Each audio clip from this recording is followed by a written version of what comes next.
3 দিনের সফরে ঢাকায় এসেছেন দক্ষিণ এশিয়া বিষয়ক মার্কিন সহকারী পররাষ্ট্রমন্ত্রী পল কাপুর। এই সফরে মূলত চীনের সাথে ঘনিষ্ঠতা কমিয়ে ঢাকা ওয়াশিংটন বাণিজ্য সম্পর্ক আরও বাড়ানোর বার্তা দিতে পারেন তিনি।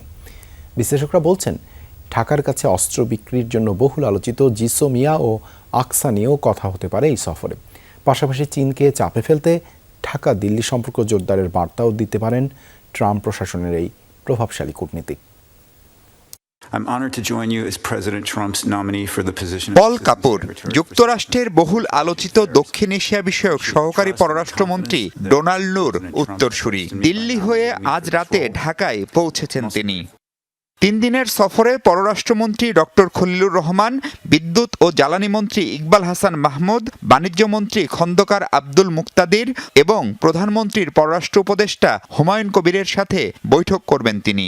পরিদর্শন করবেন জুলাই স্মৃতি জাদুঘর, যোগ দিবেন আমেরিকা বাংলাদেশ চেম্বারের ইফতারে। প্রধানমন্ত্রী তারেক রহমান সরকার গঠনের 2 সপ্তাহের মধ্যে ডোনাল্ড ট্রাম্প প্রশাসনের এই কর্তা ব্যক্তির সফর কি বার্তা দিচ্ছে? নতুন সরকারের সাথে যুক্তরাষ্ট্র কাজ করতে চাচ্ছে, এটা আবার হয়তো এটাও সিগনিফাই করে যে নতুন সরকারের কাছ থেকে যুক্তরাষ্ট্রের বেশ চাওয়া পাওয়ার বিষয়ও আছে। বাংলাদেশে নতুন সরকার, তাদের প্রায়োরিটিস, মার্কিন যুক্তরাষ্ট্রের প্রায়োরিটিস, এগুলো নিয়ে একটু আলাপ আলোচনা করে নিজেকে পরিচিত করা, নিজেকে একটু এডুকেট করা, এটা একটা বিষয়। প্রধানমন্ত্রী তারেক রহমানকে লেখা প্রেসিডেন্ট ডোনাল্ড ট্রাম্পের অভিনন্দন বার্তায়ও স্পষ্ট ছিল ইন্দো প্যাসিফিক অঞ্চলে দেশটির ব্যবসা বাণিজ্য সুরক্ষার বিষয়টি। মূলত ওয়াশিংটনের সেই অগ্রাধিকার নিয়েই আলাপ হতে পারে পল কাপুরের সফরে।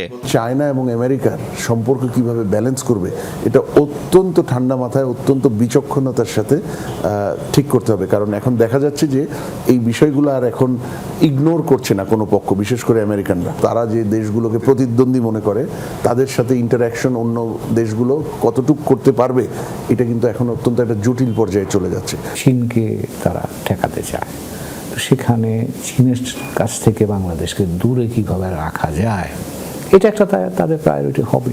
রেসিপ্রোকাল ট্যারিফ এগ্রিমেন্ট, সেটা সামনে এগিয়ে নিয়ে যাওয়ার জন্য বাংলাদেশ কি করতে পারে, মার্কিন যুক্তরাষ্ট্র কি করতে পারে, এটা নিয়ে আমার ধারণা একটু বিস্তারিত আলোচনা তারা করতে চাই। অনেকদিন ধরে তো মার্কিন যুক্তরাষ্ট্র অস্ত্র বিক্রি করতে চায় এবং তার জন্য জিসোমিয়া, আকসা, এগুলো নিয়ে অনেক দিন ধরে বাংলাদেশ বা মার্কিন যুক্তরাষ্ট্রের মধ্যে দেন দরবার হচ্ছে, কাজ হচ্ছে না। এবার আমার ধারণা তারা সেটা চাইবে। বিশ্লেষকরা বলছেন, এই অঞ্চলে ভারত এখনো যুক্তরাষ্ট্রের কৌশলগত অংশীদার। তাই চীনের প্রভাব কমাতে বাংলাদেশ ভারত সম্পর্ক স্বাভাবিক করার বার্তাও দিতে পারেন মার্কিন সহকারী পররাষ্ট্রমন্ত্রী।